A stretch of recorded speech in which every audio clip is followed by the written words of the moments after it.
જય શ્રી કૃષ્ણ. શ્રીમદ ભગવદ્ ગીતા શ્લોક નંબર 20. આજે નવું વર્ષ છે અને નવા વર્ષે ભગવાન જન્મ વગેરેના 6 વિકારો વિનાના આત્મ સ્વરૂપનું આપણને જ્ઞાન કરાવશે. તો ન જાયતે મ્રિયતે વા કદાચિત ન અયમ ભૂત્વા ભવિતા વાનઃ ભૂયઃ અજઃ નિત્યઃ શાશ્વતઃ અયમ પુરાણઃ ન હન્યતે હન્યમાને શરીરે. અહીંયા ભગવાન શ્રી કૃષ્ણ કહે છે કે આ આત્મા કોઈ પણ કાળમાં જન્મ નથી લેતો અને કોઈ પણ કાળમાં મરતો પણ નથી.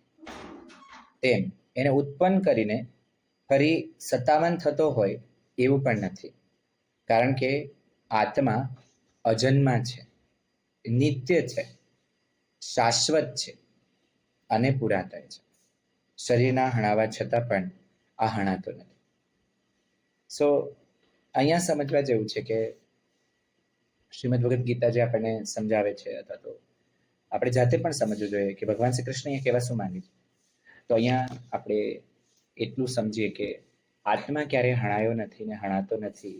આ તો દેહ છે, એ મરે છે, અને એનર્જી કન્ઝર્વેશનના નિયમ પ્રમાણે પણ એનર્જી ક્યારેય ઉત્પન્ન નથી કરી શકાતી, ક્યારેય નાશ નથી થતો. એક ફોર્મમાંથી બીજા ફોર્મમાં એનું રૂપાંતર થાય છે. હવે આપણે એ સમજીએ કે પાણીનો ધોધ છે, તેની નીચે ટર્બાઇન રાખીએ છીએ, તો ટર્બાઇનમાંથી વીજળી ઉત્પન્ન થશે. એ વીજળી અહીંયા આપણી ઘરે આવશે ત્યારે એ પંખો જે છે એ પંખો ફરે છે, એટલે મિકેનિકલ એનર્જીમાં કન્વર્ટ થશે અને એમાંથી આપણને પવન મળે છે. તો સમજીએ કે જલ ઉર્જા હતી, એની કાઇનેટિક એનર્જીનું આપણે ઇલેક્ટ્રિકલ એનર્જીમાં કન્વર્ઝન કર્યું, એનું પાછું ટ્રાન્સમિશન કરી અને મેકેનિકલ એનર્જીમાં કન્વર્ઝન કર્યું, અને પછી એ વાયુ ઉર્જામાં કન્વર્ટ થઈ. તો આમ સમજી લે કે આત્માનું પણ કંઈક આવું છે.